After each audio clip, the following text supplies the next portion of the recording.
হরি ওম সবাইকে।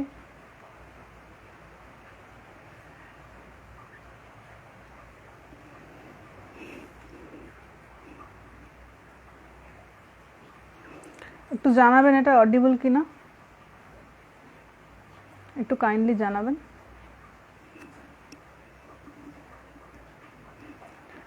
একটু কমেন্ট করে জানাবেন, হ্যাঁ, এটা অডিবল শোনা যাচ্ছে কিনা। এখানে ওয়েদার খুব খারাপ, জানি না শোনা যাবে কিনা।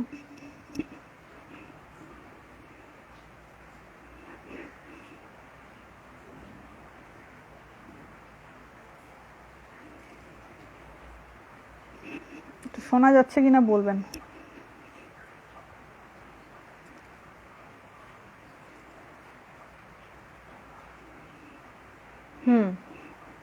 শোনা যাচ্ছে, ওকে, থ্যাংক ইউ।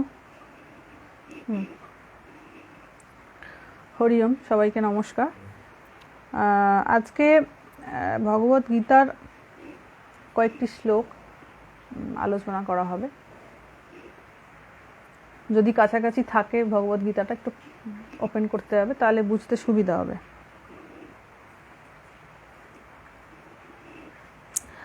এটা হচ্ছে নবম অধ্যায়ের 31 নম্বর শ্লোক। নবম অধ্যায়ের 31 নম্বর শ্লোক।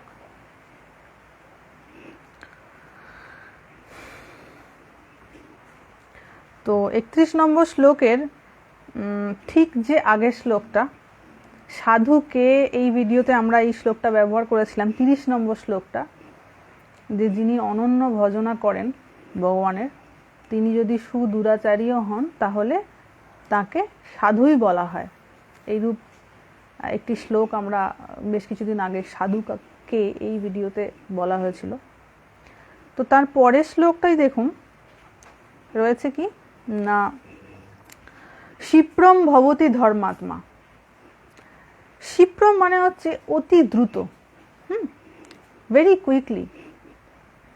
ভবতি ধর্মাত্মা, সেই ব্যক্তি যে অতি সুদুরাচারী হয়েও কেবল ভগবানের ভজনা করেন, যাকেই কিনা সাধু বলা হয়, সেই ব্যক্তি ক্ষিপ্রম, অত্যন্ত দ্রুতভাবে, দ্রুত গতিতে তিনি কি হয়ে যান, ধর্মাত্মা।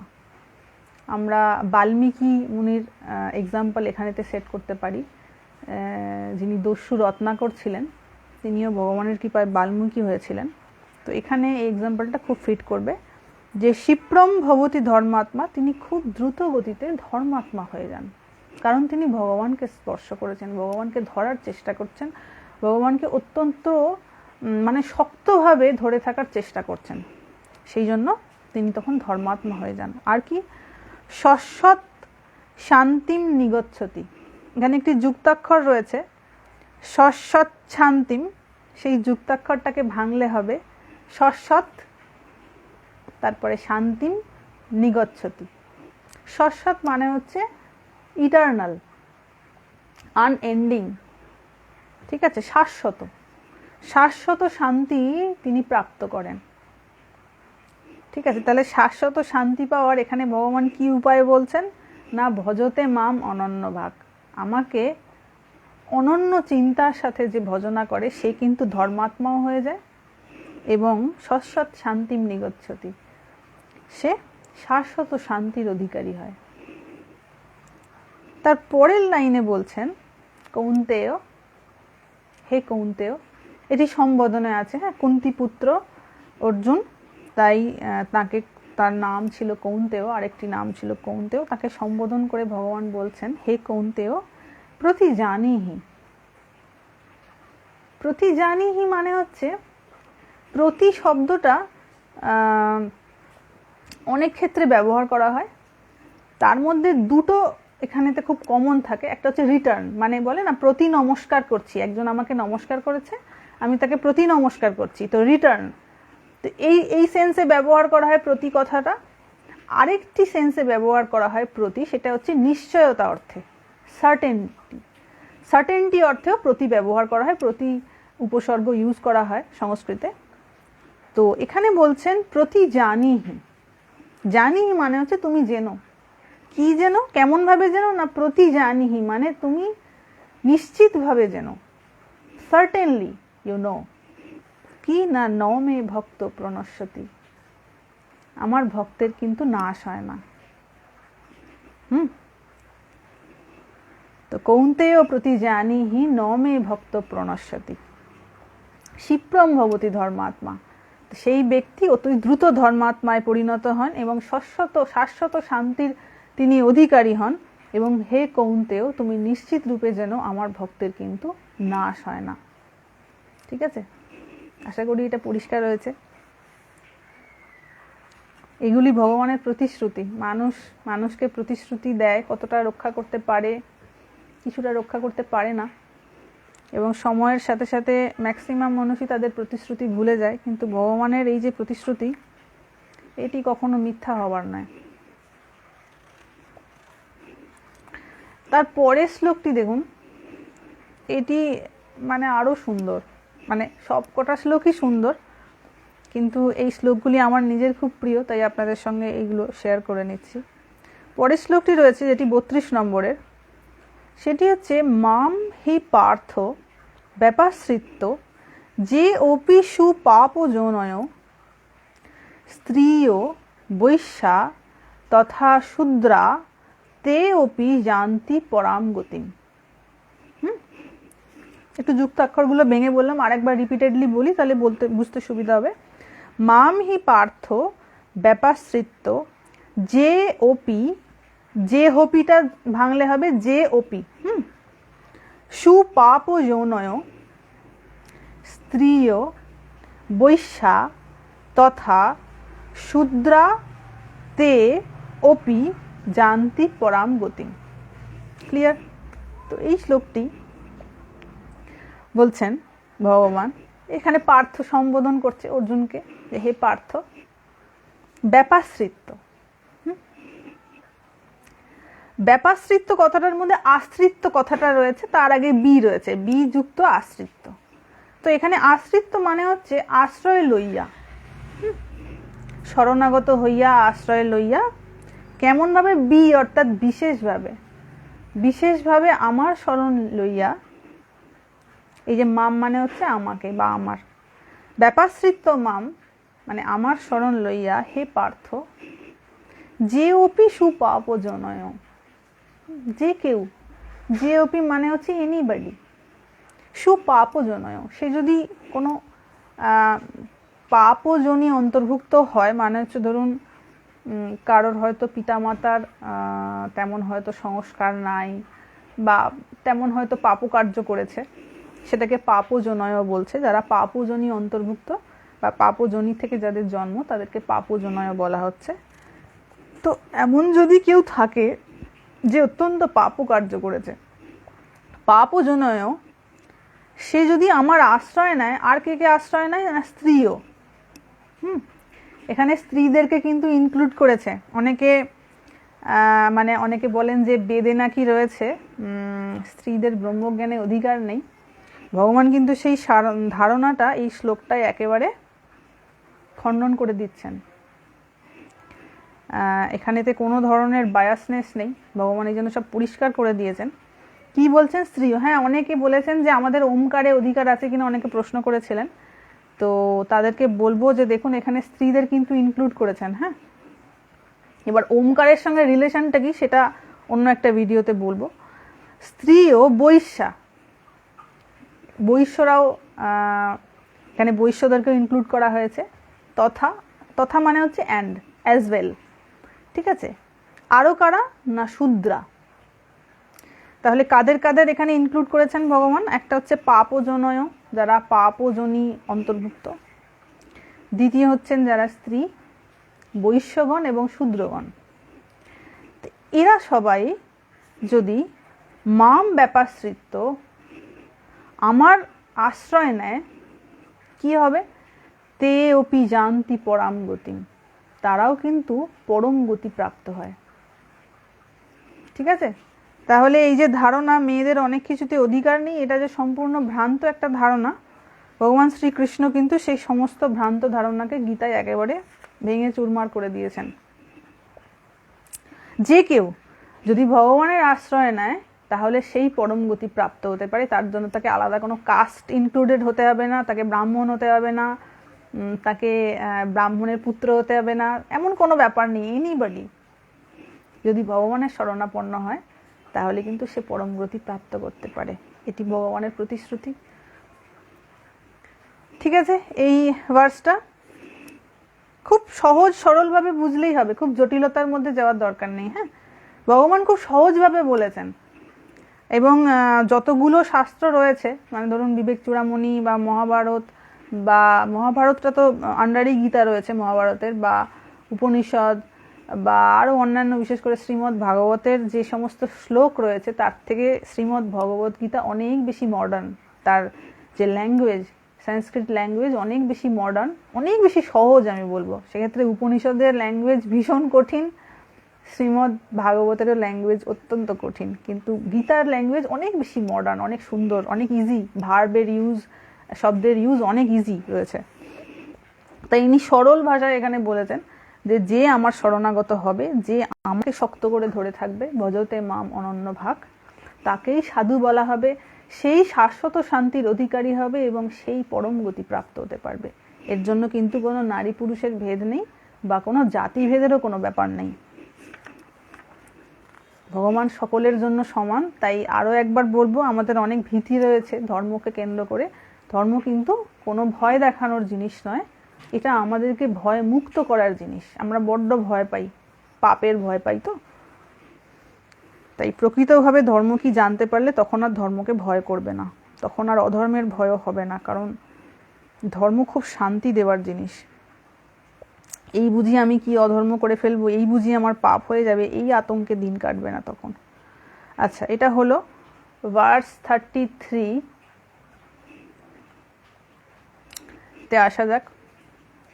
এইবার শ্রী ভগবান বলছেন, কিম পুনঃ ব্রাহ্মণা পুণ্যা ভক্তা রাজর্ষয় তথা অনিত্যম অসুখম লোকম ইমম প্রাপ্য ভজস্ব মাম। এই হচ্ছে শ্লোকটি। এবার পুনঃ অর্থাৎ পুনরায়, আবার ভগবান বলছেন আবার নতুন করে, আবার পুনরায় ব্রাহ্মণা পুণ্যা ভক্তা রাজর্ষয় তথা, মানে হচ্ছে ব্রাহ্মণা মানে হচ্ছে এখানে ব্রাহ্মণগণ। ঠিক আছে, পুণ্যা ভক্তা মানে হচ্ছে যারা, যে সমস্ত ভক্তরা অনেক পুণ্য অর্জন করেছে সেই সব ভক্তদের কথা বলা হচ্ছে। এবং রাজর্ষয়, যারা রাজর্ষি, রাজর্ষি কথাটি বহু বচনে রাজর্ষয় হয়ে যায়। তো আর নতুন করে তুমি কি জানবে? ব্রাহ্মণা, ব্রাহ্মণদের বিষয়ে, পুণ্যা ভক্তা অর্থাৎ পুণ্য ভক্তদের বিষয়ে, রাজর্ষয় তথা রাজর্ষিদের বিষয়ে তুমি কিম পুনঃ, আবার নতুন করে কি জানবে পুনরায়? এর পরের যে লাইনটি বলছেন সেটি একটি মারাত্মক কথা। বলছেন অনিত্যম অসুখম লোকম ইমম প্রাপ্য ভজস্ব মাম। ভগবান বলছেন অনিত্যম অসুখম লোকম ইমম, ইমম অর্থাৎ এই, দিস, হ্যাঁ, দিস লোকম। এখানে লোকমের দুটো মানে হয়, একটা হচ্ছে ওয়ার্ল্ড, এই জগৎ, আর লোকমের এক্ষেত্রে যেটা মানে হচ্ছে সেটা হচ্ছে এই দেহ, এই দেহটাকে লোকম বলা হচ্ছে। সেই লোকম কেমন না, অনিত্যম, পার্মানেন্ট নয়, যা নিত্য নয় তাহাই অনিত্য, ক্ষণিকের, ক্ষণভঙ্গুর। আর কি অসুখম, যেটাতে কোনো সুখ নাই। ভগবান এখানে বলেই দিচ্ছেন যে এই যে লোকম, এটি কিন্তু অসুখম। তো এই যে অনিত্যম অসুখম লোকম, তারপরে বলছেন প্রাপ্য, প্রাপ্য অর্থাৎ প্রাপ্ত হইয়া। তো এই যে অনিত্য মানে ক্ষণভঙ্গুর আর দুঃখদায়ী এই দেহ, প্রাপ্য অর্থাৎ প্রাপ্ত করিয়া তুমি কি করো না, ভজস্ব মাম, আমার ভজনা করো। ঠিক আছে, এটি একটি খুব বড় কথা, যে শ্রী ভগবানের যে উপদেশ তার সন্তানদের জন্য, সেটি তার সন্তানদের কল্যাণের জন্য। তিনি যেটা বলে গেছেন সেটা যদি আমরা করতে পারি তাতেই আমাদের পরম কল্যাণ। এবার আমরা যদি নিজেদের মতন একটা কিছু বানিয়ে নিই মডেল, এবং ভাবি যে এইটা করলে আমার কল্যাণ হবে, সেটার দায় কিন্তু ভগবানের নয়। ঠিক আছে, ভগবান কিন্তু বলে দিয়েছেন, গীতাতে প্রতি অক্ষরে অক্ষরে রয়েছে কি করতে হবে কি না করতে হবে। সেইটা যদি আমরা মেনে না চলতে পারি, তার যথাসম্ভব কার্যের দায়ভার আর আমাদের নাই। তো ওই জন্য বলছেন অনিত্যম অসুখম লোকম, এই যে দেহ প্রাপ্ত করেছো এটি ক্ষণভঙ্গুর, বেশিক্ষণের জন্য থাকবে না। বেশিক্ষণের জন্য তোমার যেটা মনে হচ্ছে যে সুখ আসছে, ওই সুখটাও বেশিক্ষণের জন্য থাকবে না। যেই পরিস্থিতি পাল্টাবে অমনি তোমার সুখের যে অবস্থাটা সেটাও পাল্টে যাবে। তাই এই ক্ষণভঙ্গুর দেহ প্রাপ্ত করিয়া তুমি কিন্তু ভজস্ব মাম, আমার ভজনা করো, আর তবেই কেবলমাত্র তুমি শান্তি পাবে। আমি শান্তি কথাটা বারবার এই জন্য বলি, কারণ আমাদের জীবনের যা কিছু সংগ্রাম সেটা সেইটারই জন্য। তৃপ্তি, শান্তি, সুখ, আনন্দ, এইগুলোর জন্যই আমাদের এত সংগ্রাম। আপনি একটা জিনিস ভেবে দেখবেন, জন্ম থেকে মৃত্যু পর্যন্ত আমরা যা যা কিছু করি সেই সবই কিন্তু সুখের জন্য, আনন্দের জন্য, শান্তির জন্য, তৃপ্তির জন্য। সেই জন্য ওইটা তো পাওয়া হয় না, ভগবান এখানে কেমন করে পেতে হবে তার রহস্যটা একটু উন্মোচন করে দিচ্ছেন, যে তুমি কিন্তু আমার ভজনা করো। এটা 33। নেক্সট দ্য লাস্ট ভার্স হচ্ছে 34। এইবার কি করতে হবে ভগবান, আগের শ্লোকটাতে তো বলে দিলেন ভজস্ব মাম মানে আমার ভজনা করো, তারপরেরটা আরো এক্সপ্লেন করছেন, এই যে ভজস্ব মামটা তুমি কেমন করে করবে, তুমি আমার ভজনাটা করবে কেমন করে। ঠিক আছে, এবারে উনি বলছেন মনমনা ভব, মানে তুমি মনটা আমাকে দাও, আমি মনা হও, আমারই চিন্তা করো কেবল, আমাগত চিত্ত হও, তোমার মনটা যেন আমাতে থাকে। মদ ভক্ত, আমার ভক্ত হও, মানে আমাকে ভালোবাসো। আর কি, মদজাজি, মানে আমার যজন করো, অর্থাৎ আমারই কেবল তুমি পূজা করো, পূজনশীল হও আমার প্রতি। মাম নমস্কুরু, এবং আমাকেই প্রণাম করো, কায় মনো বাক্যে তুমি আমাকেই প্রণাম করো। প্রণামের আবার খুব গভীর অর্থ। আমরা যে মনে করি, আমরা কেমন করে প্রণাম করি, আমরা ভগবানকে দেখে হাত জোর করে প্রণাম করি, এটা একটা খুব স্বাভাবিক একটা রীতি। গেলাম, হাত জোর করে নিলাম, কোনো কামনা থাকলে তাকে বললাম বা বললাম না। আর কিছু জন আছে যাদের হাত দুটো এমন করে জড়ো হয় না, ওই এমন আর এমন করে হয়ে যায়। তো প্রণামের আসল অর্থ হচ্ছে আমি যার সামনে আমার মাথাটাকে নত করছি বা হাত জোর করছি, তা আমার নিজের অহংকারটাকে তার চরণে অর্পণ করছি, দ্যাট ইজ কল্ড প্রণাম। আমরা যখন ভগবানকে প্রণাম করছি না, সেটা আমরা বাহ্যিকভাবে একটা নিয়ম জানি যে হাত জোর করে আমাদের প্রণাম করতে হয়, কিন্তু প্রণামের যে অন্তর্নিহিত অর্থ সেটা কিন্তু আমরা জানি না।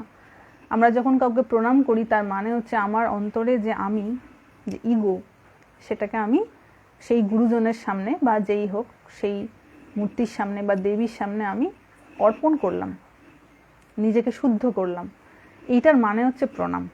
তো ভগবান বলছে তুমি ওইটা করো, মাম নমস্কুরু, তুমি আমাকে নমস্কার করো, মানে হচ্ছে তোমার যে অহংকারকে সেটি তুমি আমাকে দিয়ে দাও, আমাকেই কেবল তুমি প্রণাম করো। মামেব এষ্যসি যুক্ত্বা এবং আত্মানম মৎপরায়ণঃ। এইটা একটু মামে, একটা হচ্ছে মাম এব এষ্যসি, মাম এব এষ্যসি। এখানে তো বোর্ড নেই, বোর্ড থাকলে আমি পড়াতাম, কিন্তু বোর্ডের অ্যারেঞ্জমেন্ট নেই, তাহলে ভেঙে ভেঙে লিখে লিখে দেখানো যেত, কিন্তু বোর্ডের অ্যারেঞ্জমেন্ট তো নেই। যুক্ত্বা এবং যুক্ত্বা এবং আত্মানম। এটা খুব একটু কঠিন রয়েছে শব্দটা। এই শব্দটি ভাঙলে হবে যুক্ত্বা, উঞ্জয় হস্য কয়ে তয়ে বয়ে আকা, যুক্ত্বা এবং এ ব ময় হসন্ত এবং যুক্ত আত্মানম মৎপরায়ণঃ। তো এখানে যেটি ভগবান বলছেন এবং এ ব ময় হসন্ত, এবং কথাটির মানে হচ্ছে এইভাবে, দাস, এইভাবে যুক্ত্বা, যুক্ত হইয়া, আত্মানম অর্থাৎ তুমি নিজে এইভাবে যুক্ত হইয়া কার সাথে মত পরায়ণ। আমরা পরায়ণ মানে অনেকে জানি না। পরায়ণ যে কথাটি এসেছে সেটি হচ্ছে পর যুক্ত অয়ন। তো পর অর্থাৎ পরম, অয়ন হচ্ছে আশ্রয়, রিসর্ট যেটাকে বলা হয়। তো আমাকেই পরম আশ্রয় বোধ করিয়া তুমি যদি নিজেকে এইভাবে যুক্ত করতে পারো আমার সাথে, তাহলে কি হবে? মামেব এষ্যসি, মাম অর্থাৎ আমাকে, এব অর্থাৎ কেবলমাত্র, মামেব অর্থাৎ কেবলমাত্র আমাকে এষ্যসি তুমি প্রাপ্ত হইবে। কেবলমাত্র তুমি আমাকেই প্রাপ্ত হইবে। তাহলে দেখুন ভগবত প্রাপ্তির সমস্ত উপায় এখানে বলা রয়েছে। আমরা বইপত্র পড়ি না, কেবলমাত্র আমার ইনবক্সেতে এত প্রশ্ন এসেছে যে আমি কি করব বলে দিন। কি করব দেখুন বইতে বলা রয়েছে পরিষ্কার করে, যুক্ত্বা এবং আত্মানম মৎপরায়ণঃ মামে বৈশ্যসি। তো সেই দুগুণ পড়ে দেখার মতন আমাদের মানসিক পরিস্থিতি নেই। এক্ষুনি আমাকে দিয়ে দাও হাতে প্লেটে মিষ্টির মতন, আমি খেয়ে নিই আর আমার সব কষ্ট দুঃখ দূর হয়ে যাক, এমনটা তো হয় না বাবা, একটু তপস্যা করতে হবে। তো এই হচ্ছে 4টে শ্লোক, একটা দুটো তিনটে চারটে, হ্যাঁ 4টে শ্লোক। তো এই টোটাল যে 4টে শ্লোক পড়া হলো ইনক্লুডিং 30 নম্বর ভার্সটা, তার মধ্যে থেকে এইটা বোঝা যাচ্ছে যে যে কোনো ব্যক্তি যদি অনন্য চিন্তার সঙ্গে আমার ভজনা করতে পারে তাকেই সাধু বলা হবে, তাকে ধর্মাত্মা বলা হবে এবং সেই শাশ্বত শান্তির অধিকারী কেবল হতে পারবে। এবং যে কেউ কোনো লোয়ার কাস্টের হোক, কোনো স্ত্রী হোক, বৈশ্য হোক, শূদ্র হোক, সে যদি আমার শরণাগত হয়, আমার আশ্রয় করে আমার ভজনা করতে পারে, তাহলে সে কেবলমাত্র আমাকেই প্রাপ্ত হবে। ঠিক আছে? এবং ভগবান বলছেন তুমি যে এই যে জন্ম নিয়েছো এই অনিত্য অসুখম লোকে, এখানে এসে তুমি কি করো না, ভজস্ব মাম, আমার ভজনা করো। কেমন করে করবে ভজনা? মনমনা ভব, আমার কথা চিন্তা করো, আমাতে মনটা দাও, মদভক্ত, আমার ভক্ত হও, মজ্জাজি মাম নমস্কুরু, আমার যজনা করো, আমাকে উপাসনা করো, আমার পূজা করো বা আমাকে নমস্কার করো। মামে বৈশ্যসি যুক্ত এবং আত্মানম মৎপরায়ণ। অর্থাৎ এইভাবে তুমি যদি আমাকে পরম আশ্রয় মনে করে আমার সঙ্গে যুক্ত থাকতে পারো, তাহলে কি হবে? মামে বৈশ্যসি, তুমি কিন্তু আমাকেই প্রাপ্ত হবে। এইবার এটা তো গেল গীতার কথা। এখানে এবার একটি গ্রেট প্রশ্ন রয়েছে, সেটি হচ্ছে এই আমিটা কেমন? ভগবান প্রতি পদে পদে বলছে তুমি আমার সঙ্গে যুক্ত হও। ঠিক আছে? তো এই আমিটাকে নিয়ে খুব কনফিউশন রয়েছে বিভিন্ন জায়গায়। আজকে এই আমিটা নিয়ে একটু কথা বলবো। খুবই কন্ট্রোভার্সিয়াল একটা টপিক, কিন্তু তথাপি এটা ক্ল্যারিফাই করাটা খুব দরকার। এবং এই আমিটাকে কেন্দ্র করে অনেক ধরনের দ্বন্দ্ব তৈরি হয়ে যায়, অনেক ধরনের বায়াসনেস তৈরি হয়ে যায়। তো এখানে দেখবেন গীতাতে ছত্রে ছত্রে ভগবান যেখানে বলছেন যে তুমি আমার সঙ্গে যুক্ত হও, আমার কথা চিন্তা করো, আমাকে ভালোবাসো, আমার ভক্ত হও, তো অনেকে ধারণা হয়ে যাচ্ছে ভগবান কি খুব অহংকারী ছিলেন যে খালি বলতেন তুমি আমার কথা ভাবো। ঠিক আছে? অনেকের এটা ধারণা, যাদের তেমন বোধ নাই। তো এখন প্রশ্ন হলো ভগবান কোন জিনিসটাকে আমি বলেছেন? বলছেন তো আমি। তো দেখা যাক যে এই আমিটা, ভগবানের আমিটা কেমন। এটা কিন্তু ভগবান গীতাতেই পরিস্ফুট করে দিয়েছেন। ঠিক আছে? আমাদের অন্য কোথাও খুঁজতে যেতে হবে না, এটা গীতাতেই বলে দিয়েছেন ওনার ওই আমিটা কোন আমি। এই আমিটা আমরা বুঝতে পারি না বলে অনেকের মনে অনেক ধরনের বায়াস কনসেপশন তৈরি হয়ে যায় এবং আমরা অনেক ভুল পথে পরিচালিত হয়ে যাই। এই ট্রুথটি ভগবান প্রকাশিত করেছেন 10ম অধ্যায়ের 20 নম্বর শ্লোকে। একবার একটু খোলা হোক যাদের কাছে গীতা আছে, আই মাস্ট ক্ল্যারিফাই ইট। 10ম অধ্যায়ের 20 নম্বর শ্লোকে যখন অর্জুন ভগবানের কাছে তার কি কি বিভূতি রয়েছে এটি জানতে চাইছে, যে ভগবান আপনার বিভূতিগুলো কোনটি, এটি একটু বিস্তারিতভাবে আমাকে বলুন। 10ম অধ্যায় এটাকে বিভূতি যোগ বলা হয়। তো বিভূতি কথাটির অর্থ হচ্ছে বিশেষভাবে ভূ হয়ে আছে, মানে ভগবান যেখানে বিশেষ বিশেষ রূপে প্রকাশিত হয়ে আছেন তার বিশেষ বিভূতি, সেগুলোকে বলা হয়। বিভূতি মানে অন্য কিছু নয়। বিভূতি মানে ছাই দিয়ে দিল বা মাথায় ছাই লাগিয়ে দিল, ছাই ভস্য কাকে ছুঁড়ে দিল, বিভূতি মানে ওটা নয়। বিভূতি সম্পর্কে অনেক ভুল ধারণা আছে মানুষের। বিভূতি মানে হচ্ছে বিশেষ রূপে ভূ হয়ে আছে। ভূ মানে হওয়া, অর্থাৎ ঈশ্বর বা পরমাত্মা যে যে রূপে বিশেষভাবে হয়ে আছেন, আছেন তো তিনি সর্বত্র, কিন্তু যে যে রূপে বিশেষভাবে অবস্থান করছেন সেগুলোই হচ্ছে তার বিভূতি। তো যখন অর্জুন জানতে চাইছেন যে ভগবান আপনার বিভূতি কি, সেটা একটু আমাকে বলুন দয়া করে।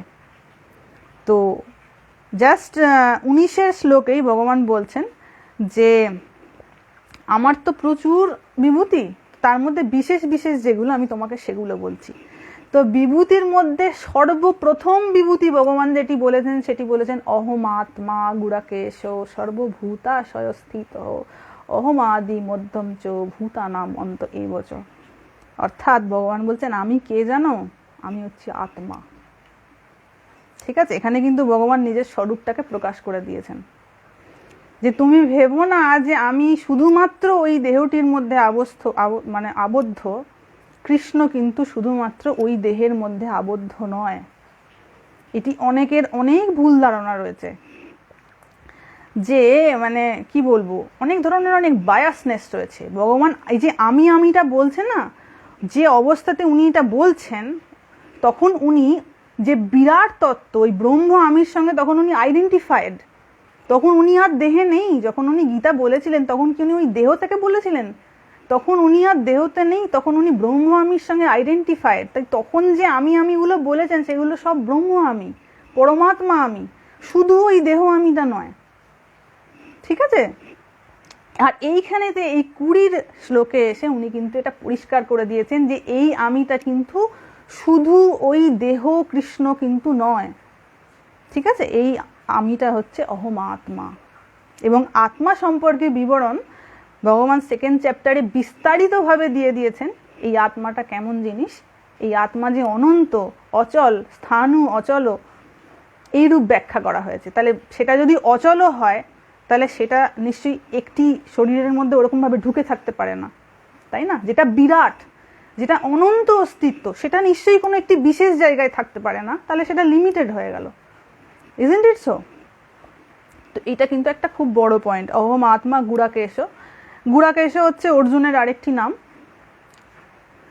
গুড়াকেশ এই জন্য বলা হয়েছে কারণ গুড়াকেশ শব্দটিকে ভাঙলে হবে গুড়াকা যুক্ত ঈশ। গুড়াকা যুক্ত ঈশ, দীর্ঘই তালবস্য ঈশ। তো ঈশ মানে হচ্ছে লর্ড বা প্রভু, আর গুড়াকা মানে হচ্ছে স্লিপ। স্লিপ মানে ঘুম, নিদ্রা। তো অর্জুন ব্যক্তিগতভাবে নিদ্রাজয়ী ছিলেন, সেই জন্য অর্জুনকে গুড়াকেশ বলা হতো। পরিষ্কার? লর্ড ঈশ আর গুড়াকা হচ্ছে স্লিপ, নিদ্রা। তো নিদ্রা যিনি প্রভু তো মানে অন্য কিছু নয়, যিনি নিদ্রাকে জয় করে ফেলেছেন তিনি হচ্ছেন গুড়াকেশ।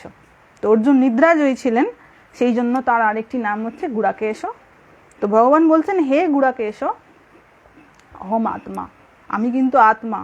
এই যে আমি যে যে জায়গায় বলা হয়েছে না, এগুলো সব ওই ব্রহ্ম আমির কথা, ওই তত্ত্ব আমির কথা, এটা এই লিমিটেড ভার্জনের কথা নয়। সর্বভূতাশয় স্থিত হই, দেখুন পরিষ্কার করে বলে দিচ্ছেন আমি কিন্তু সকল ভূতের মধ্যে এক্সিস্টেড। স্থিত সর্বভূতাশয়, সকল ভূতের মধ্যে আমি অবস্থিত। অহম আদি, আমি হচ্ছি আদি। মধ্যম চ, আমি হচ্ছি মধ্য। ভূতানাম অন্ত এবচ, এই ভূতগণের আদি, মধ্য এবং অন্ত সেটা হচ্ছে আমি। তো সেই আমিটা কে? এই আত্মা। ঠিক আছে, তো এবার আত্মা সম্পর্কে, ওটাই তো আমাদের লক্ষ্য। আমরা ওই দিক থেকে কেউ আলাদা নই। স্বরূপের দিক থেকে আমরা প্রত্যেকেই একই, কেউ আলাদা নই। এবার সেইটি উপলব্ধির বিষয় যে কিভাবে আমরা এক হয়ে আছি। মানুষ যতটুকুন দেখতে চায় সেই দেখতে পারে, নিজের পঞ্চ ইন্দ্রিয়র বাইরে তো আর কিছুই নেই মানুষের বোঝার জিনিস।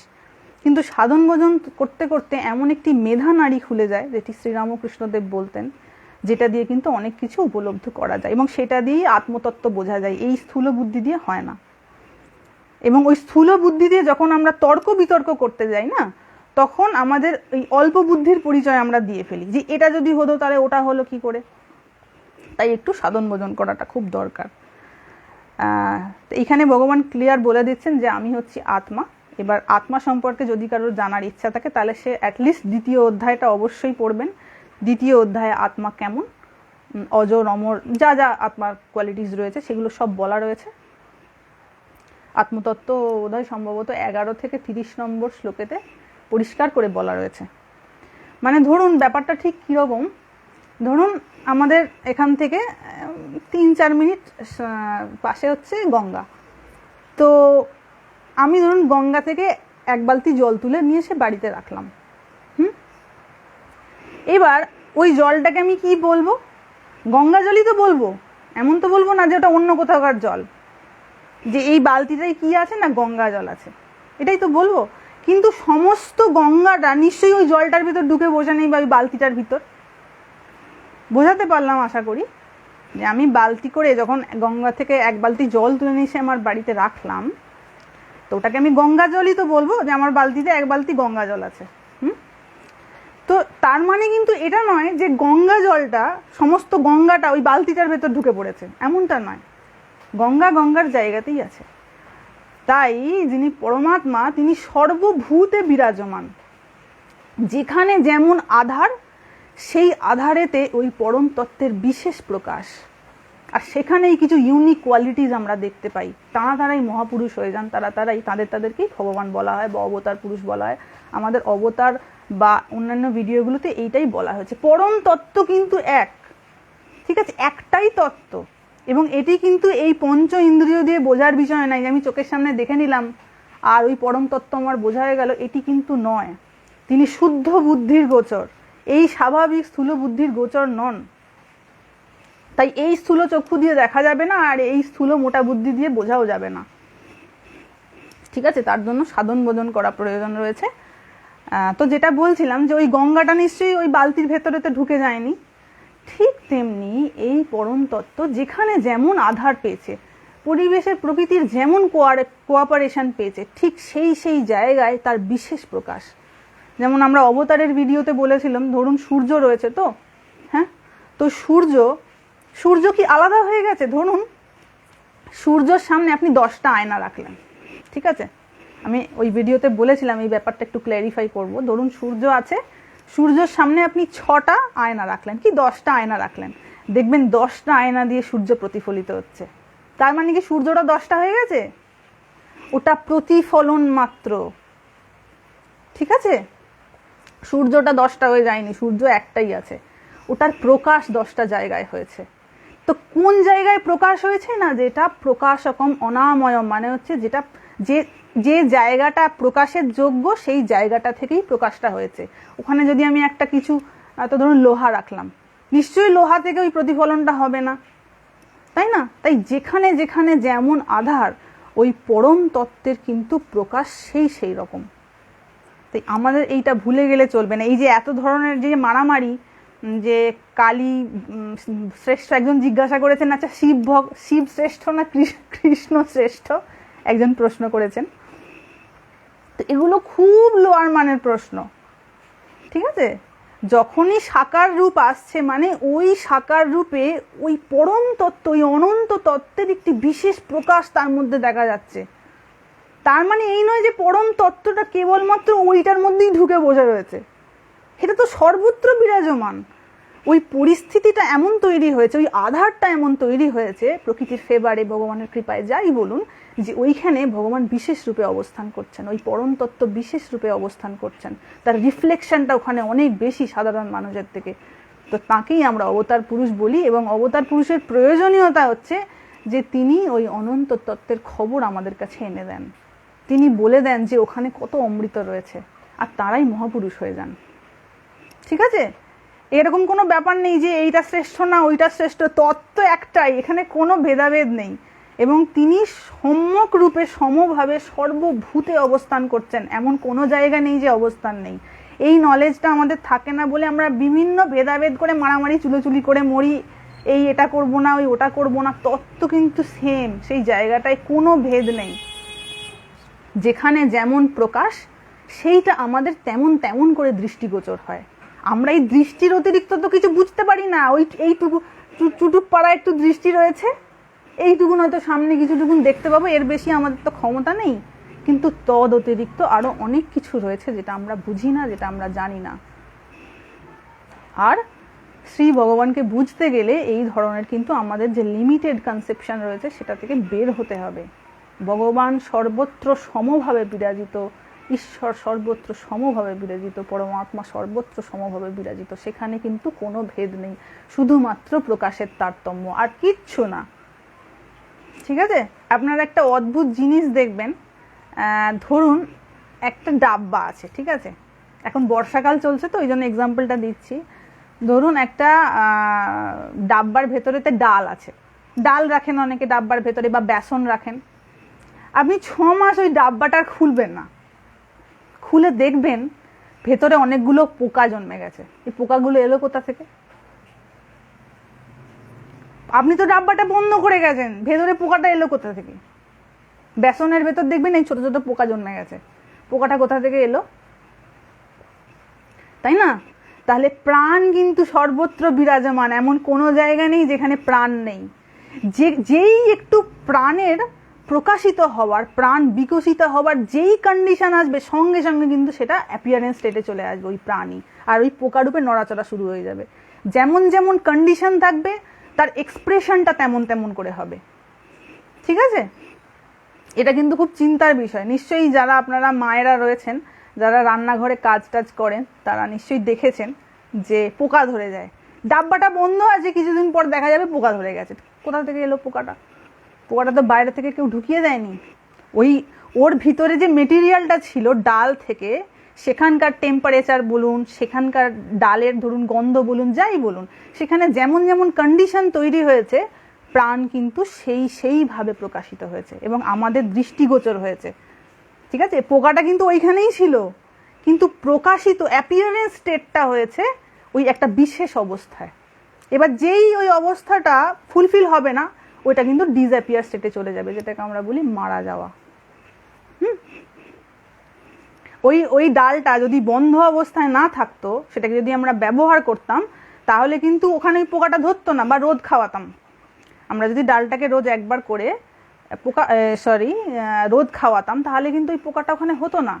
তার মানে ওই প্রাণটা ওখানে অ্যাপিয়ারেন্স স্টেটে আসার কিন্তু পজিশন থাকতো না। যেই ওটাকে বন্ধ করে দিয়েছি, এবং এই যে বর্ষাকাল চলছে, এই সময় প্রজননটা খুব বেশি হয়, কারণ এই যে ভ্যাপসা গরম আর এই যে বর্ষা, এই যে একটা ভেজা ভেজা স্যাঁতস্যাঁতে ভাব, এই সময়টাই কিন্তু কি বলে লাইফের অ্যাপিয়ারেন্সের একটা বিশেষ অবস্থা। এই সময় দেখবেন চারিদিকে পোকা মাকড়, জঙ্গল, চারিদিকে ডিম পাড়ছে, মাকড়সা বেড়ে গেছে, তারপরেতে পোকা মাকড় চারিদিকে জঙ্গলে ভরে যায়। ঠিক আছে? এই সিজনটা এমন, এই সময়টা এমন, যেখানে প্রাণ পরিস্ফুট হওয়ার একটি বিশেষ কন্ডিশন তৈরি হয়। শীতকালে দেখবেন পোকামাকড়গুলো কোথায় চলে গেছে, বা ভেতরে ঢুকে গেছে, বা অত্যন্ত গরমে সেও কোথায় ঢুকে গেছে। কিন্তু এই যে ভ্যাপসা ওয়েদারে কিন্তু বেশি বেশি করে এই পোকামাকড়ের উৎপাত শুরু হয়। কেন হয়?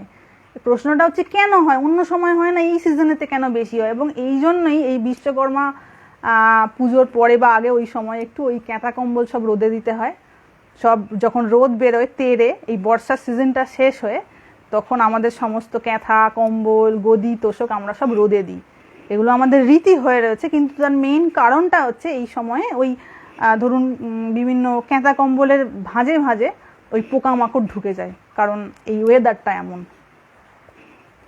আশা করি এটা পরিষ্কার হয়েছে। এখানেতে বায়াসনেস করার কিচ্ছু নেই, একে অপরের সঙ্গে ঝগড়াঝাঁটি এবং ছোট বড় এসবের কোনো ব্যাপার নেই। পরমাত্মা কিন্তু সবার মধ্যে সমভাবে বিরাজমান, এবং আমাদের এই যে স্বরূপটা না, অরিজিনাল এক্সিস্টেন্স যেটা, এটা তো একটা অ্যাপিয়ারেন্স স্টেট। এটা কিছু দিনের জন্য একটা স্টেবিলিটি পর্যায়ে থাকবে, স্থিতি পর্যায়ে থাকবে।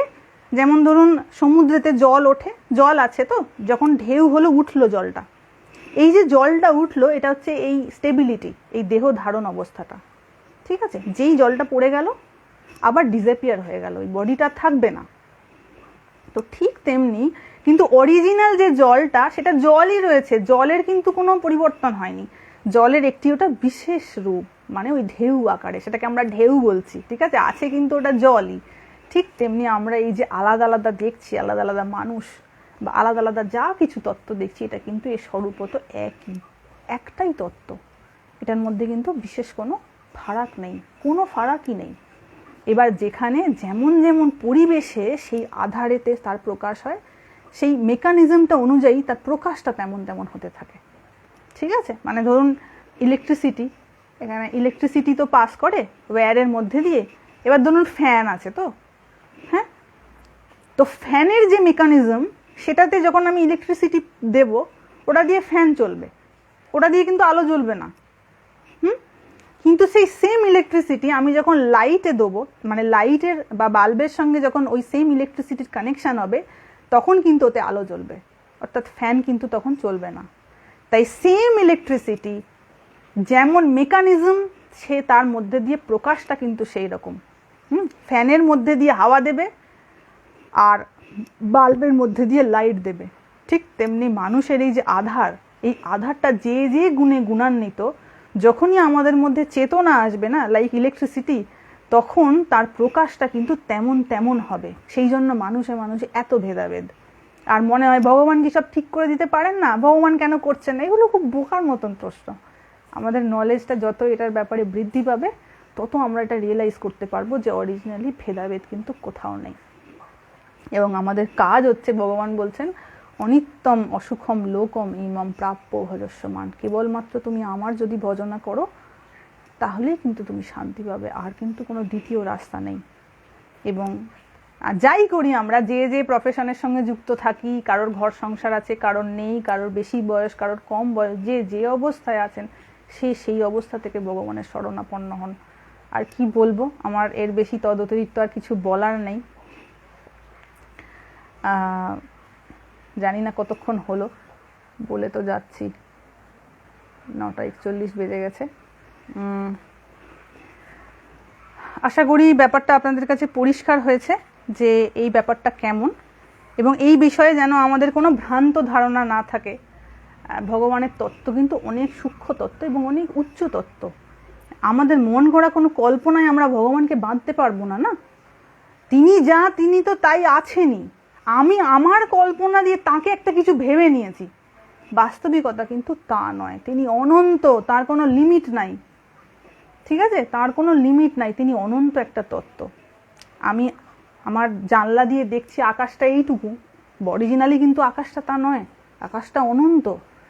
আমার জানলাটা ছোট, আমি জানলাটা দিয়ে দেখছি আকাশ বোধহয় এইটুকু হয়ে গেছে, কিন্তু বাস্তবিকতাটা তা নয়। এবং যে যত বেশি এই তত্ত্ব উদ্ভাবন করতে পারে, সে তত বেশি শান্তির অধিকারী হয় জীবনে। খুব কন্ট্রোভার্সিয়াল একটা টপিক, আমি মানে ভেবেছিলাম এটা নিয়ে কখনো বলবো না, কিন্তু মনে হলো এটা বলাটা খুব দরকার।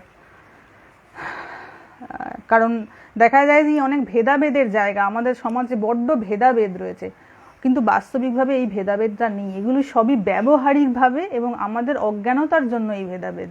অরিজিনালি কোনো ভেদাভেদ নেই। যে জায়গাতে ভগবানের একটু বিশেষ প্রকাশ, সে সাধারণের থেকে অনেক আলাদা। তার কথাবার্তা, সে সত্যগুণের অধিকারী কিনা, তার কথাবার্তা, তার আচার আচরণ, তার ওঠা বসা চলাফেরা, তার মধ্যে দিয়ে যে জ্ঞানের প্রকাশ, সেটা অনেক আলাদা হবে। এবং জ্ঞানের প্রকাশ আলাদা হওয়ার জন্য, তার সাধনার জন্য তার মধ্যে বিভিন্ন ধরনের সিদ্ধি দেখতে পাওয়া যাবে। সেটা দেখেই আমরা অভিভূত হয়ে যাই আর মনে করি তার বাইরে বোধহয় আর জগতে কিছু নেই। এমনটা কিন্তু নয়, ঠিক আছে।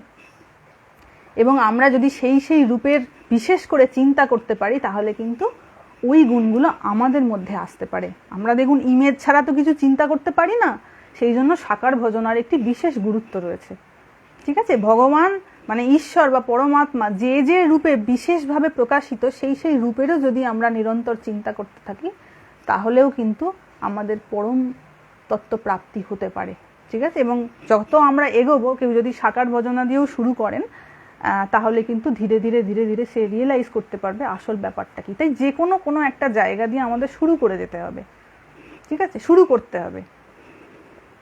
কারণ অনেকে আমার ইনবক্সেতে এরকম কমেন্ট করেন এবং মনে করেন যে যেটা আমি বুঝেছি তার অতিরিক্ত বোধহয় আর কোনো কিছুই নাই।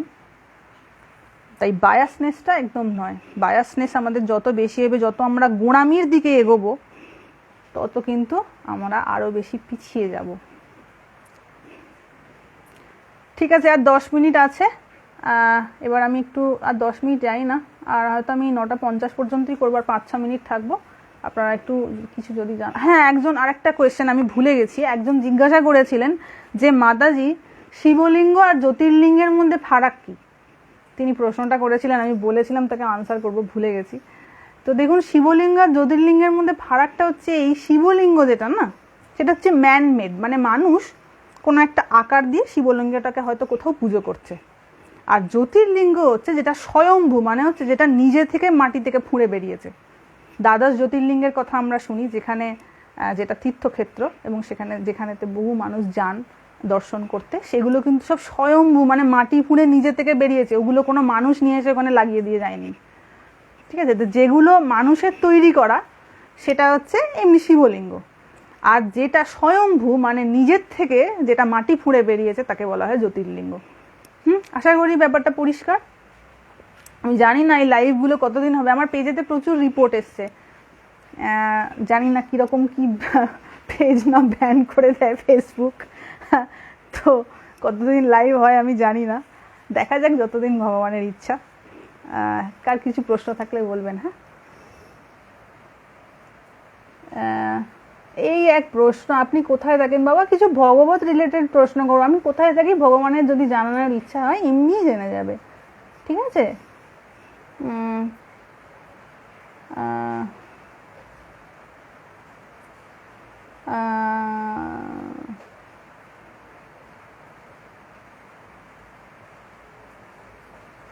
সবাই বেশি বেশি করে একটু ভগবানের চিন্তা করুন। আর কি বলবো, আমার কি দেওয়ার আছে আপনাদের কাছে? এইটুকুন ভগবত কথাই আমার সম্বল, আমি যে জিনিসটা নিয়ে থাকি সেটাই দিতে পারি, তো আমার কাছে তো বিশেষ কিছু নাই, তাই এই ভগবত কথাই আমার সম্বল। আর এটুকুই বলতে পারি যে এইটিকে শক্তভাবে আঁকড়ে ধরতে পারলে আর বিশেষ না পিছলে যেতে হবে না, জীবনে হতাশা আসবে না। যে অবস্থাতেই থাকুক সে অ্যাটলিস্ট একটু কন্টেন্টের সাথে, একটু তৃপ্তির সঙ্গে না বাকি জীবনটা কাটিয়ে দিতে পারবে, কোনো অসুবিধা হবে না। তাই বলবো একটু বাবা মাদের বলবো একটু সন্তানদের ধর্ম অভিমুখী করুন, একটু ভগবানকে ভালোবাসতে শেখান, কারণ ঈশ্বরই তার অরিজিনালি আপনার, আর তার কেউ আপনার নেই। তো সে একটু যদি ভগবানকে ভালোবাসতে শেখে না, তার জীবনটা উতরে যাবে। যে ভালোবাসতে পারবে ভগবানকে, তার তো পার হয়ে গেল, বেড়া পার হয়ে গেছে তার। আবার কবে লাইভে আসবেন জানি না, আমি নোটিশ দিয়ে দেবো। গীতা জ্ঞান ভেদাভেদ দূর করে, অ্যাবসলিউটলি। ভগবান কিন্তু ইউনিভার্সালিটির মেসেজ দিয়ে গেছেন, ভগবান কোনো ভেদাভেদ করে দেয়নি, সে স্ত্রী পুরুষ বাচ্চা বুড়ো যেই হোক, কেবলমাত্র যদি একটু শরণাপন্ন হতে পারে ভগবানের, শ্রী ভগবানের, ঠিক আছে, তাহলেই তার তরি পার হয়ে যাবে। একটু আন্তরিক হতে হবে, একটু ভালোবাসতে হবে, একটুখানি ভালোবাসা, কোনো টাকা লাগবে না, পয়সা লাগবে না, কোনো ফিস ভরতে হবে না, কাউকে ঘুষ দিতে হবে না, শুধু একটু মন থেকে ভালোবাসতে হবে। কিছু দিতে পারি আর না পারি, এইটুকুন তো মানুষ করতেই পারে, যেটা সবার কাছে রয়েছে এবং ফ্রি অফ কস্ট। আমরা এইটুকুনি করতে পারি না, আর করতে পারি না বলি বিভিন্ন রকম এত কিছু আড়ম্বরের কথা ভেবে ভগবানকে সন্তুষ্ট করতে যাই। ভগবান কিন্তু এই সবে সন্তুষ্ট নন, ভগবান কেবলমাত্র প্রেম চায়, তুমি আমাকে মনটা দাও, তাতে তোমারই কল্যাণ হবে।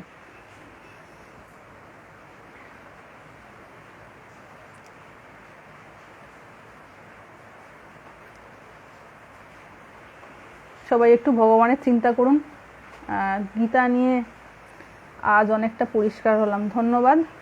হ্যাঁ, আমাদের কিন্তু কোনো ভেদাভেদ নেই, যার যে রূপে নিষ্ঠা, বাবা তোমার যে রূপে নিষ্ঠা হয়, ঠিক আছে? তোমার যদি মনে হয় আমি কোনো দেবদেবীকে মানবো না, আমার গুরুকে মানবো, গুরু যদি সেই রকম সদ্গুরু হয়ে থাকেন আর তিনি যদি কেবলমাত্র ভগবানে অ্যাটাচড হয়ে থাকেন, তোমার ওই রূপে ভজনা করলেই তোমার মধ্যে জ্ঞানের উদয় হবে। গুরুকে সেরকম হতে হবে, আমি যে রূপের ভজনা করছি সেই রূপটাকে সেই রকম সুপার ফাইন স্টেটের হতে হবে, তাকে সেই রকম তত্ত্বের সঙ্গে সবসময় অ্যাটাচড একটা স্টেট হতে হবে, তবে সম্ভব হবে। যাতা জিনিসের তো জপ করলে ধ্যান করলে হয় না।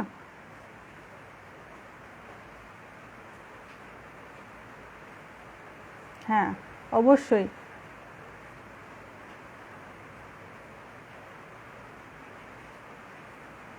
হ্যাঁ, গীতাটা কিন্তু সবাই অন্তত পক্ষে একটা করে চ্যাপ্টার বাবা রোজ পড়বেন, মানে বুঝুন আর ছাই নাই বুঝুন, মানে তো দেওয়াই আছে, ঠিক আছে? বাংলায় মানে রয়েছে, হয়তো আমি সব তত্ত্বগুলো বুঝতে পারবো না, কিন্তু বাংলায় পড়ছি যেহেতু মিনিমাম মানেটা তো বুঝতে পারবো যে কি বলতে চাইছেন। অন্তত গীতাটা একটু পাঠ করুন, জপটা একটু করুন, আর মন্ত্র নিয়ে একটা মন্ত্র নিয়ে দীক্ষা বলছি, মন্ত্র বা দীক্ষা নিয়ে আমাদের একটা ভিডিও আসবে পরবর্তীকালে, সেখানে অনেকটা পরিষ্কার হয়ে যাবে যারা দীক্ষা নেননি তারা কিভাবে ভগবানের ভজনা করতে পারেন। এটা নিয়ে খুব রিকোয়েস্ট এসছে। তাই শুরু করে দিন, কারণ বর্তমানে জগতের যা পরিস্থিতি, কখন কে বোম মেরে দেবে কোনো ঠিক ঠিকানা নেই। এমনি ইন্টারন্যাশনাল ফেজে অনেক প্রবলেম চলছে, তো কখন কি বোম টম ফেলে দেয় কোনো তো ঠিক নেই। তাই যতটুকুন সময় হাতে আছে তারই মধ্যে যত বেশি বেশি ভগবানের চিন্তা করা যায়।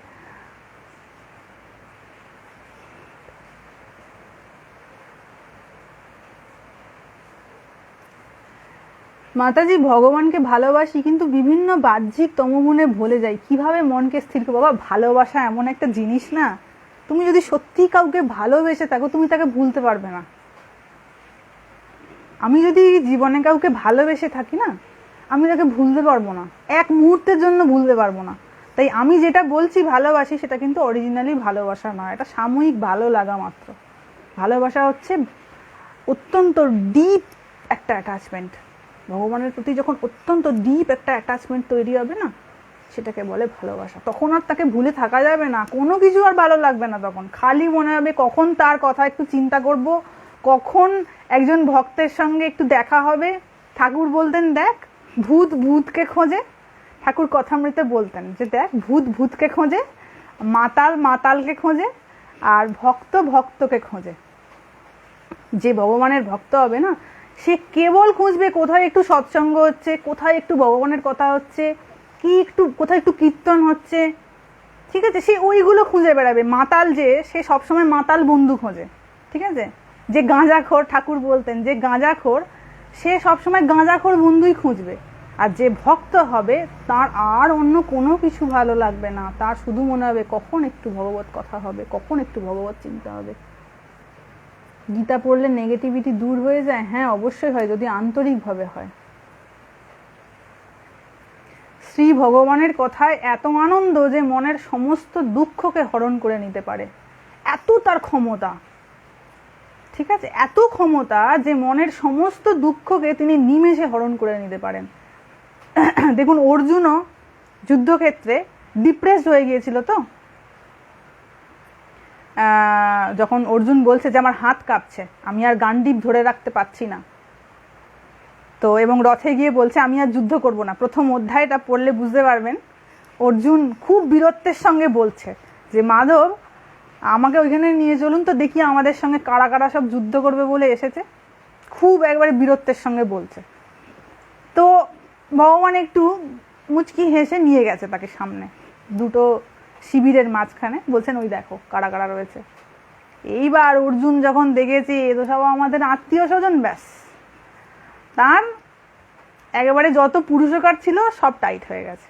এবং ডিপ্রেশনের কীরকম সিমটমস বলছেন যে মানে আমার মুখ যেন শুষ্ক হয়ে আসছে, আমার ত্বক যেন পরিদজ্জতি, যেন মনে হচ্ছে জ্বালা করছে আমার ত্বক। হ্যাঁ, গান্ডীবম সংস্রতে হস্তাৎ, আমার গান্ডীব হাত থেকে খসে পড়ে যাচ্ছে। সিদন্তি মম গাত্রাণী, আমার গায়ে ঘাম দেখা দিচ্ছে। তারপরে বলছেন যে ভ্রমতি ইব মে মনঃ, আমার মন মানে এমন হয়ে গেছে, আমার মন বাই বাই করে ঘুরছে, কোনো জায়গায় স্থির হতে পারছে না। তো এইরকম ডিপ্রেসিভ একটা অবস্থা থেকে ভগবান কেমন করে তাকে টেনে বার করে আনলেন। আমরা সবাই কম বেশি ডিপ্রেশনে থাকি, তাই ভগবদ গীতা হচ্ছে এমন একটা ওষুধ যেটা সমস্ত রকমের শোককে এবং দুঃখকে হরণ করে নিতে পারে, কিন্তু কোনো রকম যেন বায়াসনেস না থাকে, ঠিক আছে। এটা আমাদের সমস্ত বায়াসনেসকে ভেঙে দেয়। গীতা পড়ে যেন বায়াসনেস না তৈরি হয়ে যায়, কারণ গীতা ইটসেলফ সমস্ত বায়াসনেসকে ভেঙে দেয়, ঠিক আছে।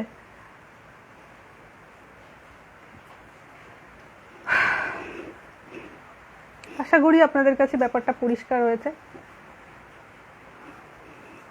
কারোর কোনো প্রশ্ন থাকলে জানাবেন।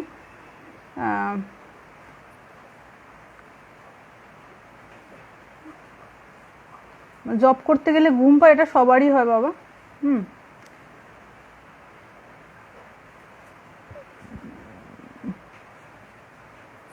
অনেক কমেন্টস আসছে, পড়ে মুশকিল, পড়ে বোঝা মুশকিল।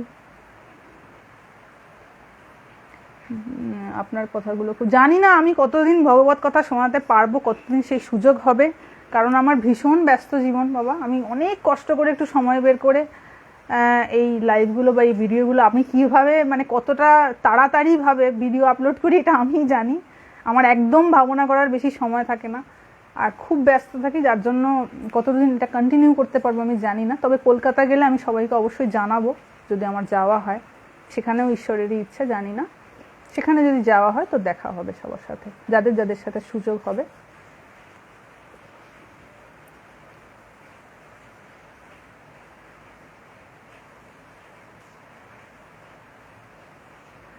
বিশ্বাসটাই বড়, ইচ্ছা করলেই তাকে উপলব্ধি করা সম্ভব। তার প্রতি টান তৈরি হতে হবে না, বিশ্বাস তো এমনি হবে না। আমি যদি বলি অমুক জায়গা গাছের ডালে ভগবান বসে আছে, আমার কি বিশ্বাস হবে? বিশ্বাস হওয়াটা কিন্তু খুব কঠিন। যে জিনিসটাকে আমি দেখতে পাচ্ছি না, যে জিনিসটা আমার ইন্দ্রিয় গোচর নয়, সেটাতে বিশ্বাস হওয়া সেটা কি চারটিখানি ব্যাপার? তার জন্য কিন্তু সাধু সঙ্গ এবং সৎসঙ্গ খুব দরকার। আমাদের সাধু সঙ্গের প্রয়োজনীয়তা নিয়ে জাস্ট নেক্সট ভিডিওটা ওটা নিয়েই আসবে, যে কেন আমি সাধুর সঙ্গে মিশবো বা সাধুর সঙ্গে উঠা বসা করার আমার দরকার কেন।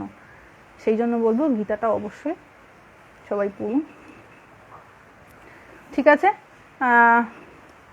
495 জন দেখছে আমাদের পেজে। এত ছানাপোনা হয়ে গেছে লাইভেতে, কত ছানাপোনারা সব দেখছে। সবাইকে দেখা যাচ্ছে না, শুধু 4-5 জনকে স্ক্রিনে দেখা যাচ্ছে। আমাদের পেজটা খুব নতুন, কিন্তু এত ছানাপোনা হয়ে গেছে পেজে, আমি ভাবতে পারিনি যে এটা এরকম হবে। আমাদের পেজটা কতদিন হবে, আমি ভিডিও আপলোড করা শুরু করি 9 আগস্ট থেকে, তো বেশি দিন হয়নি, 1 মাস হয়তো 22-23 দিন হয়েছে জাস্ট পেজে ভিডিও আপলোড করা শুরু হয়েছে। তাই এত তাড়াতাড়ি এটা আপনাদের এত ভালো লাগবে বা আমাদের ছানাপোনাদের সংখ্যা এত বেড়ে যাবে এটা আমি ভাবিনি। দীক্ষা গ্রহণ না করলে কি হাতের জল শুদ্ধ হয় না? না না, বাবা এরকম কোনো কথা নেই, এই সব ইগনোরেন্সের কথা। আরে ভগবান সবার হৃদয়ে রয়েছেন। এই দীক্ষা নেওয়াটা হচ্ছে একটা প্রসেস তোমার উন্নতির, কিন্তু তুমি যার থেকে দীক্ষা নেবে তাকে তো একটু সঠিক আধারের হতে হবে, তাই না? আমি যেমন তেমন করে দীক্ষাটা হতে পারে না আমার। তাই একটু নিজের আধারটা ঠিক করো, নিজের সাধন ভোজন করা হোক। নিজের সাধন ভোজন করলে কি হবে, আমার যদি আধার ঠিক হয়ে থাকে না, আমার কিন্তু সেই রকম আধারের গুরুর সঙ্গে আমার আপনা হতেই যোগাযোগ হয়ে যাবে। আর আমি যদি মনে করি দীক্ষা নিয়ে আমার কামনা বাসনা পরিতৃপ্ত হবে বা আমার চাহিদা সম্পন্ন হবে, তাহলে সেই রকমই কিন্তু ওই রকমই গুরুর সঙ্গে যোগাযোগ হবে। তখন নিজেও আরও বেশি কামিনী কাঞ্চনে পড়ে যাওয়ার সম্ভাবনা রয়েছে, আর যে ব্যক্তি দীক্ষা নেবে তারও আরও বেশি সমস্যা হবে। গীতার 9ম অধ্যায়ে বলা হয়েছে নারীদের মধ্যে ভগবান শ্রীকৃষ্ণ। ভগবান যখন সর্বভূতে বিরাজমান, তাহলে নারীর মধ্যে বিরাজমান এটা আবার বলতে হবে? শুধু নারী না, পশু পোকা কীট পতঙ্গ ইট পাটকেল সমস্ত কিছুর মধ্যে বিদ্যমান, শুধু প্রকাশটা নেই। আমি তাকে দেখছি জড়, আমার এই যে সীমিত চক্ষু না, এই সীমিত চক্ষু দিয়ে দেখছি ওটা জড়। ঠিক আছে, এটা আমাদের লিমিটেশন, সেই লিমিটেশনের জায়গাটাকে ভাঙার জন্যই তপস্যা করা, যাতে এই লিমিটেশনের বাইরে যেটা সেটা আমরা দেখতে পাই, আর মহাপুরুষরা সেটাই দেখতে পান।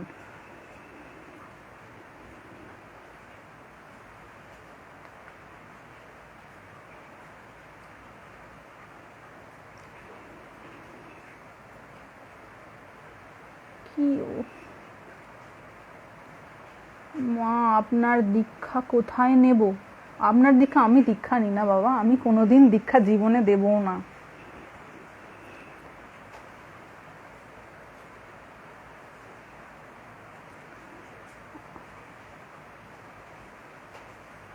আপনি কোথায় থাকেন বাবা? এই প্রশ্ন আমি একাধিকবার বলেছি, এগুলো আর বলছি না, স্কিপ করে যাচ্ছি। তেমন কিছু প্রশ্ন থাকলে বলো। হ্যাঁ, তেমন যদি কোনো প্রশ্ন থাকে যেটা সত্যি জীবনে কাজে লাগবে, যেটা জীবন গঠনের জন্য আমার কাজে লাগবে, সেই জানাটাই জানা।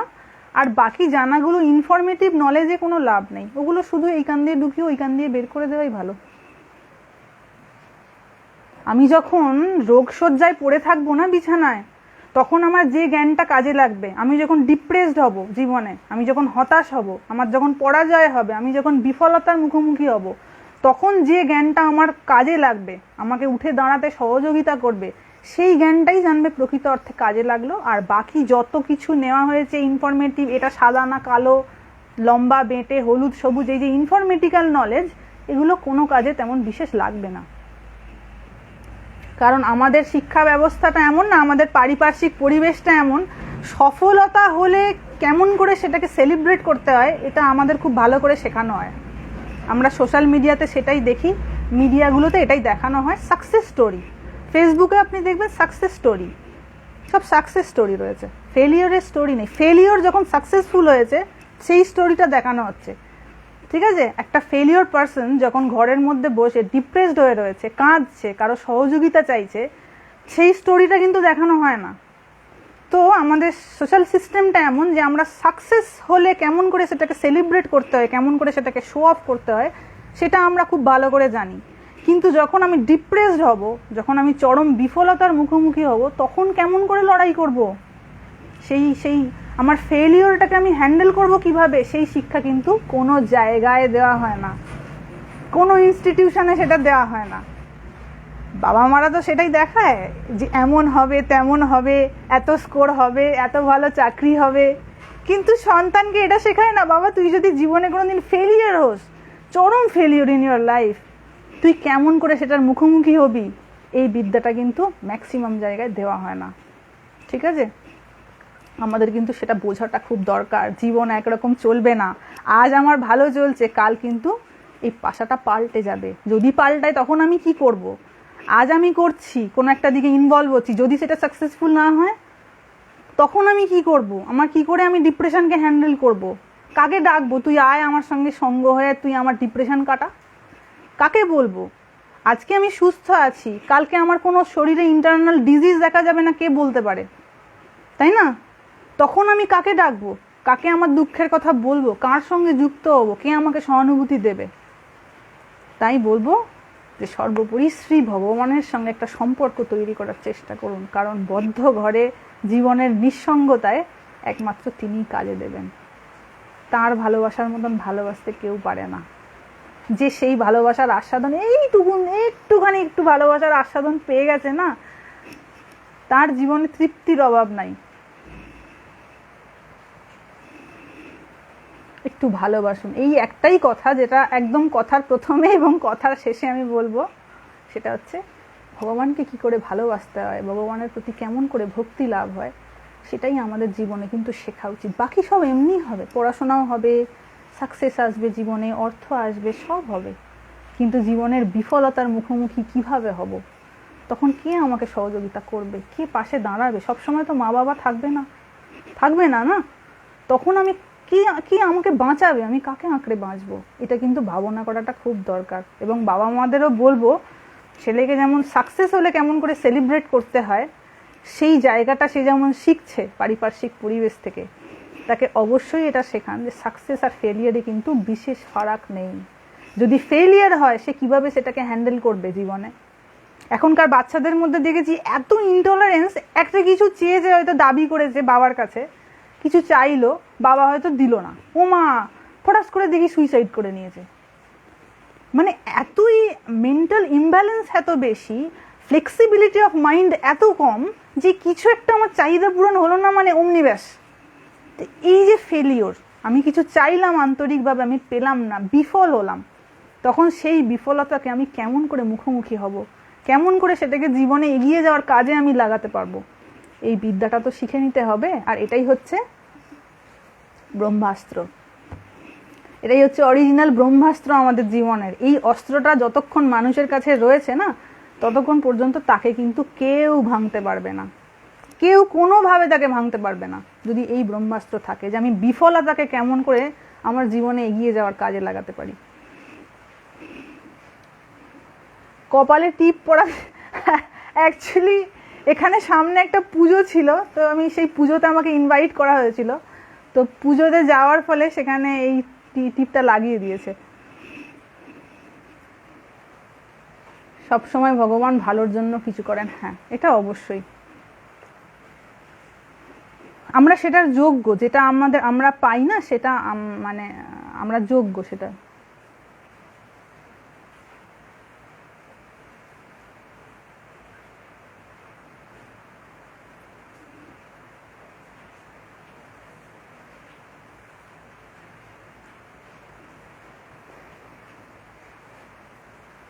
সব সময় ভগবান ভালোর জন্য। হ্যাঁ, এটা পেয়েছি মেসেজটা।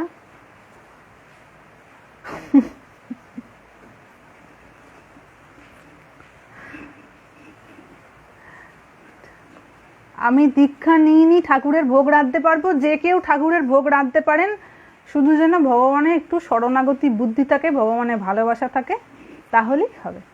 ভগবান সাধারণ মানুষের মতন নন যে আমাদের কি একটা আমাদের স্বার্থে গা লাগবে আর আমরা সঙ্গে সঙ্গে বলবো যে তুই আমার জন্য কি করেছিস আর তার সঙ্গে আমি শত্রুতায় নেমে যাব। ভগবান এমনটা নন, আমরা মানুষের মতন ভেবে ফেলেছি তাকে। তিনি বোধহয় কথায় কথায় ক্ষুণ্ণ হয়ে যান আর খাড়া নিয়ে বেরিয়ে আসেন আমাকে মারবেন বলে।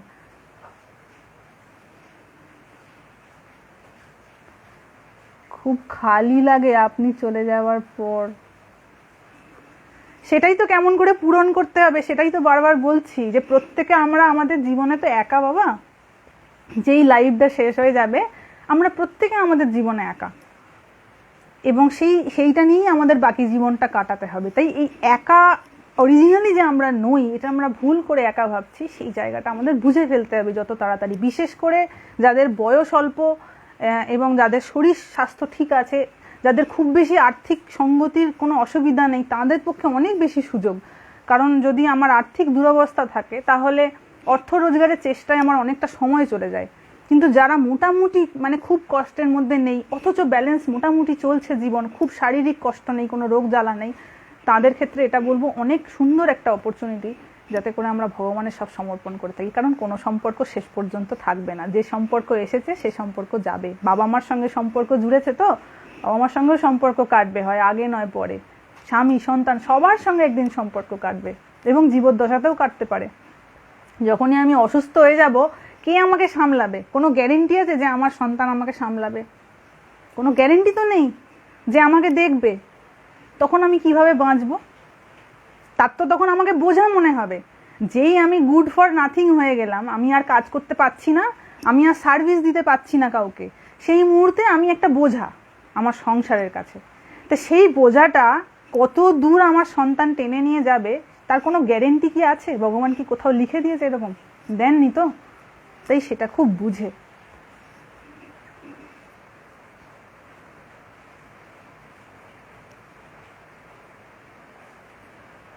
আমি বাংলা গীতা পড়ি। হ্যাঁ, বাংলা গীতা পড়তে পারেন।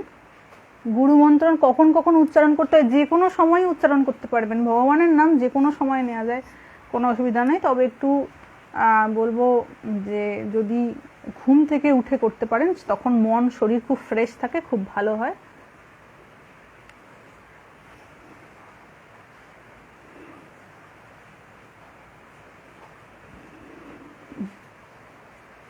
বিভিন্ন স্বঘোষিত ব্যক্তি ধর্মীয় কথা প্রচার না করে নিজেদের প্রচার করছে, তাই ভেদাভেদ বাড়ছে। এটাই তো আমি ফার্স্ট ভিডিওটাতে এটাই বলেছিলাম যে গুরু দু রকমের হয়।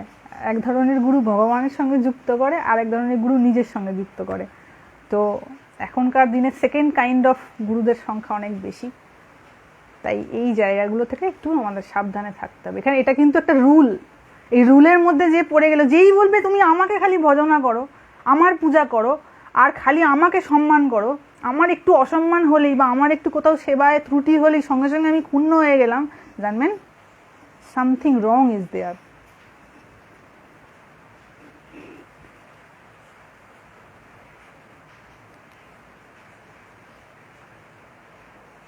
কি এটা লিখেছেন বুঝতে পারেন? আপনি কি বারাণসীতে থাকেন? না, কি লিখেছেন কিছু বুঝতে পারছি না, এত তাড়াতাড়ি কমেন্টসগুলো আসছে, কোনো কমেন্টসই বুঝতে পারছি না।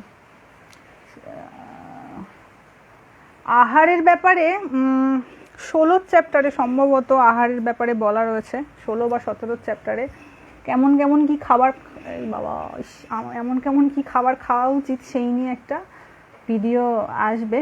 সেটা গীতাতে বলা রয়েছে। আমি একটু গীতা থেকেই নিয়ে আপনাদের বলবো, আমি আলাদা করে কি কোথা থেকে নিয়ে আসবো, সবই ভগবানের বলা কথা। কিন্তু অনেকের গীতা পড়ার তো সুযোগ হয়ে ওঠে না।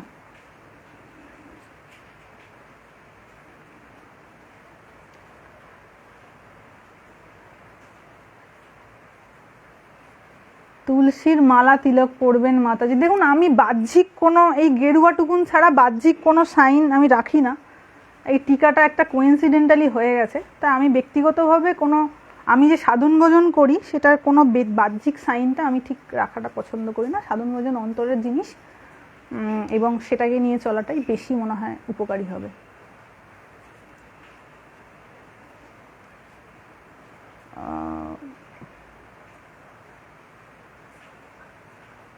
পাঁচশো 22 জন দেখছে আমাদের যতগুলো, আমাদের ছানাপোনাদের নিয়ে যতগুলো লাইভ হয়েছে তার মধ্যে আজকে সব থেকে বেশি জন দেখছে।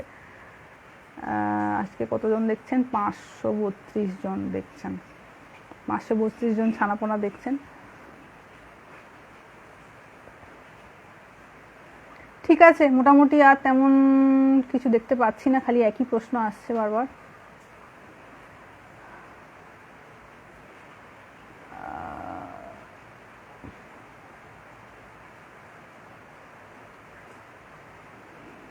মন থেকে ভগবানকে ডাকলে সম্পর্ক তৈরি হয়। দেখুন, মন থেকে ভগবানকে আমি কেন ডাকবো?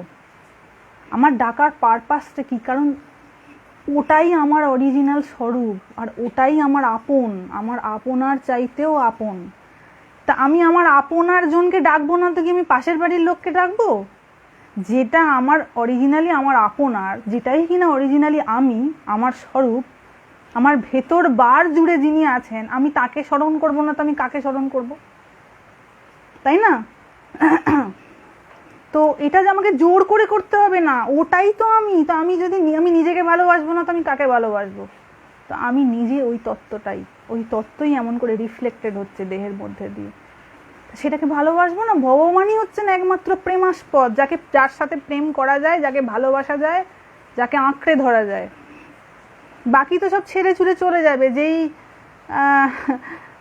স্বার্থ ঘুচে যাবে তখন ছেড়ে চলে যাবে। দেখবেন এত মানুষের হতাশা কেন? কারণ ভুলভাল জায়গায় নিজের মন দিয়ে বসে রয়েছে, যেখানে মন দেওয়ার কথা নয় সেখানে মন দিয়ে বসে আছে। তো তো হতাশা হবে না? হতাশা তো হওয়াটা স্বাভাবিক।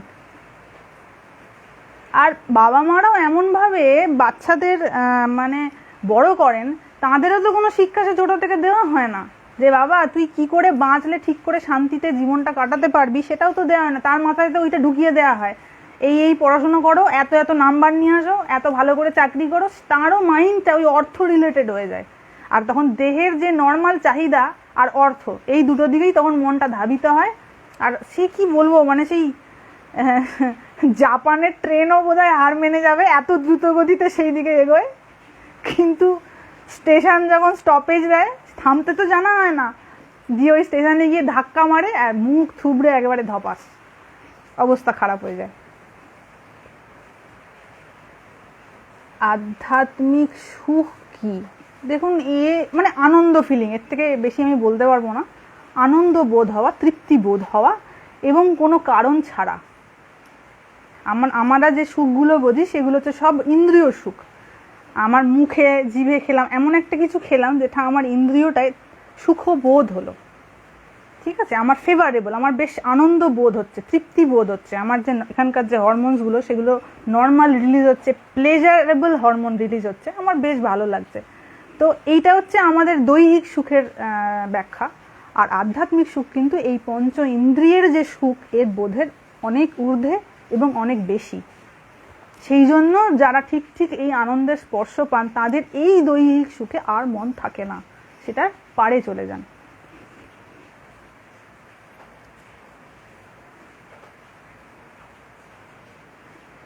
কেউ যদি ছেড়ে চলে যায়, মনের দুঃখ থাকলে কি করতে হয়, কি করলে মনের দুঃখ কাটানো হয়? আমি বলবো, কি বলবো, মনের দুঃখ কাটানো, আমরা ভুল জায়গায় মন দিই, তাই মনে দুঃখ হয়। তাই আগে থেকে অনেক মানুষে হা করে রিয়াক্ট করেছেন, এটা বেশ মজার ব্যাপার। তো ভুল জায়গায় আমরা যদি মন দিই, তাহলে মনটাকে তো দুঃখিত হতেই হবে, তাই না? এখন দুঃখ পাওয়ার পর সেই দুঃখটা থেকে বেরিয়ে আসতে আমার যথেষ্ট সময় লাগবে, আমি ইমিডিয়েটলি তো পারবো না সেটা থেকে বেরিয়ে আসতে।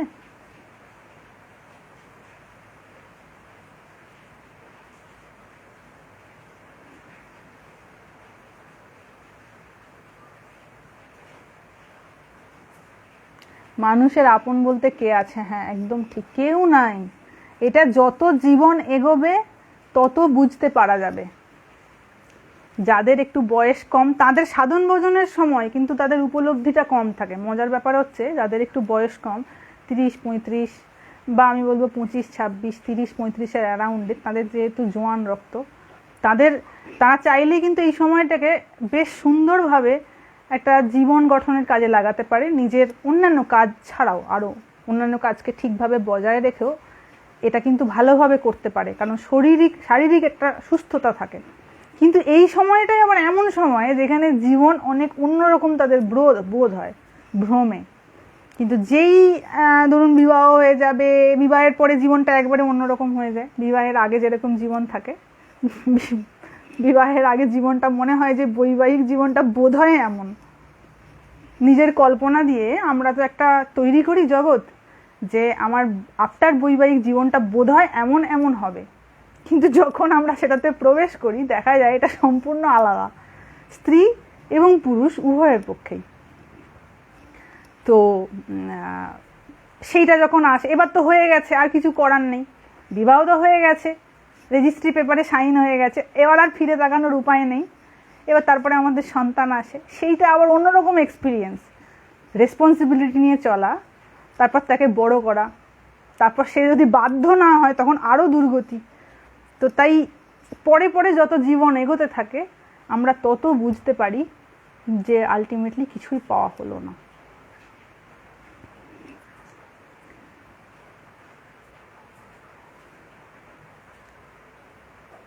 ঠিক আছে, অনেক বেজে গেছে, ওরে বাবা 10:16 হয়ে গেছে। ঠিক আছে, আপনারা সবাই ভালো থাকবেন। এখনো এত রাত পর্যন্ত অনেক ছানাপোনারা দেখছে, কি ভালো ব্যাপার। তো আপনারা সবাই ভালো থাকবেন। আমি লাইভটা এখন আপাতত শেষ করছি, পরে যখন লাইভে আসবো তখন পোস্ট করে দেবো। ঠিক আছে, রেগুলারলি হয়ে উঠছে না, কারণ আমার সামনে ভীষণ ব্যস্ততা আছে, একটু আমাদের কিছু জায়গায় যাওয়ার পরিকল্পনা রয়েছে, তাই হয়তো খুব রেগুলার বেসিসে ভিডিও বা লাইভ নাও আসতে পারে। আমি আসলে আপনাদের জানিয়ে দেবো যে আশা হচ্ছে, এবং সকালের দিকে পোস্ট করে দেবো। ঠিক আছে, ঠিক আছে, সবাই ভালো থাকবেন। আপাতত আমি লাইভটা বন্ধ করছি, পরে যখন লাইভে আসবো সবাইকে জানিয়ে দেবো। হরি ওম।